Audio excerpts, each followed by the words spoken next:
بسم اللہ الرحمن الرحیم۔ السلام علیکم۔ بے پردہ عورت پر اللہ کا عذاب، سچا واقعہ۔ جیسا کہ ہم اکثر سنا کرتے ہیں کہ فلاں جگہ پر فلاں شخص زندہ ہو گیا، اس نے مرنے کے بعد کا حال سنایا اور پھر مر گیا۔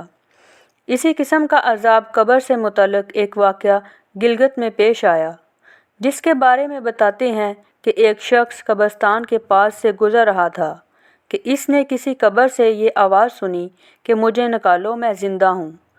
جب ایک دو مرتبہ اس نے آواز سنی تو اس نے یہ سمجھا کہ یہ میرا وہم ہے، لیکن جب مسلسل اس نے یہ آواز سنی تو اس کو یقین ہونے لگا۔ چنانچہ قریب میں ایک بستی تھی، وہ شخص اس میں آیا اور لوگوں کو اس آواز کے بارے میں بتا کر کہا کہ تم بھی چلو اور اس آواز کو سنو۔ چنانچہ کچھ لوگ اس کے ساتھ آئے، انہوں نے بھی یہی آواز سنی اور سب نے یقین کر لیا کہ واقعی یہ آواز قبر سے آ رہی ہے۔ اب یقین ہونے کے بعد ان لوگوں کو مسئلہ پوچھنے کی فکر ہوئی کہ پہلے علماء سے یہ مسئلہ معلوم کرو کہ قبر کھولنا جائز ہے یا نہیں۔ چنانچہ وہ لوگ محلے کی مسجد کے امام صاحب کے پاس گئے اور ان سے کہا کہ اس طرح قبر سے آواز آ رہی ہے اور میت یہ کہہ رہی ہے کہ مجھے قبر سے باہر نکالو، میں زندہ ہوں۔ اس پر امام صاحب نے فرمایا، اگر تمہیں اس کے زندہ ہونے کا یقین ہو گیا ہے تو قبر کو کھول لو اور اس کو باہر نکال لو۔ چنانچہ یہ لوگ ہمت کر کے قبرستان گئے اور جا کر قبر کھولی۔ اب یوں ہی تخت ہٹایا تو دیکھا اندر ایک عورت برہنہ حالت میں بیٹھی ہوئی ہے اور اس کا کفن گل چکا ہے۔ پھر لوگوں نے کہا کہ وہ عورت کہہ رہی ہے، جلدی سے میرے گھر سے میرے کپڑے لاؤ، میں کپڑے پہن کر باہر نکلوں گی۔ چنانچہ یہ لوگ فوراً دوڑ کر اس کے گھر گئے اور جا کر اس کے گھر والوں کو یہ واقعہ بتایا۔ اس کے کپڑے چادر وغیرہ لے کر آئے اور لا کے اندر پھینک دیے۔ اس عورت نے ان کپڑوں کو پہنا اور چادر اپنے اوپر ڈالی، پھر تیزی سے بجلی کی طرح اپنے قبر سے نکلی اور دوڑتے ہوئی اپنے گھر کی طرف بھاگ گئی۔ گھر جا کر اس عورت نے ایک کمرے میں چھپ کر اندر سے کنڈی لگا لی۔ اب جو لوگ قبرستان آئے تھے دوڑ کر اس کے گھر پہنچے۔ ان کو وہاں جا کر معلوم ہوا کہ اس نے اپنے کمرے کے اندر سے کنڈی لگا رکھی ہے۔ ان لوگوں نے دستک دی کہ کنڈی کھولو۔ میں کنڈی تو کھول دوں گی، لیکن کمرے کے اندر وہ شخص داخل ہو جس کے اندر مجھے دیکھنے کی تاب ہو، اس لیے کہ اس وقت میری حالت ایسی ہے کہ ہر آدمی مجھے دیکھ کر برداشت نہیں کر سکے گا۔ لہٰذا کوئی دل گردے والا شخص اندر آئے اور آ کر میری حالت دیکھے۔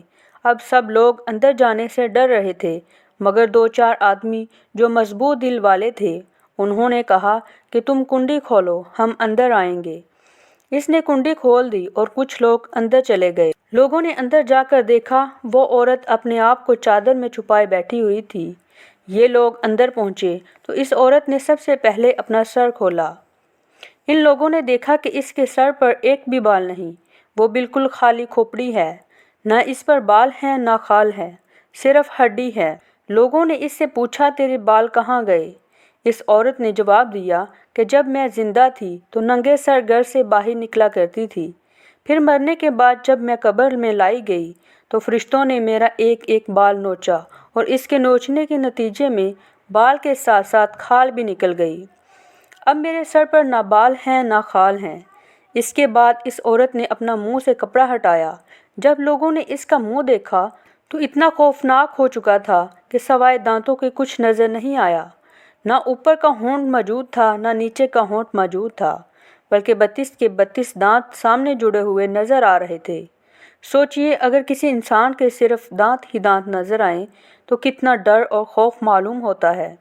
اب ان لوگوں نے اس عورت سے پوچھا کہ تیرے ہونٹ کہاں گئے؟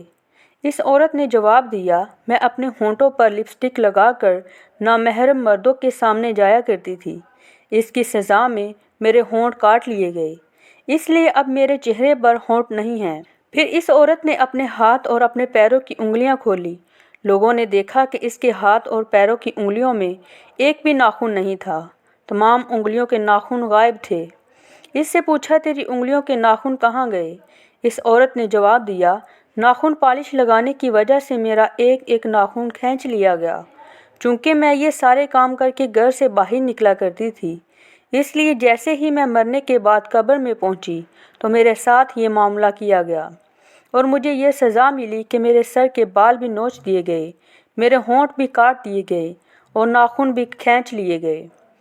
اتنی باتیں کرنے کے بعد وہ بے ہوش ہو گئی اور مردہ بے جان ہو گئی، جیسے لاش ہوتی ہے۔ چنانچہ ان لوگوں نے دوبارہ اس کو قبرستان میں پہنچا دیا۔ محترم خواتین و حضرات، اللہ تعالیٰ کو یہ عبرت دکھانی مقصود تھی کہ دیکھو اس عورت کا کیا انجام ہوا اور اس کو کتنا ہولناک عذاب دیا گیا۔ بے پردہ خواتین اس واقعہ سے عبرت لیں اور ان گناہوں سے توبہ کریں جس کی سزا بروز قیامت بہت سخت ہے۔ اللہ تعالیٰ ہم سب کو اس پر عمل کرنے کی توفیق عطا فرمائے، آمین۔ اگر آپ کو ہماری یہ سبق آموز کہانی اچھی لگی ہے تو ہمارے چینل کو لائک کریں، شیئر کریں، سبسکرائب کریں۔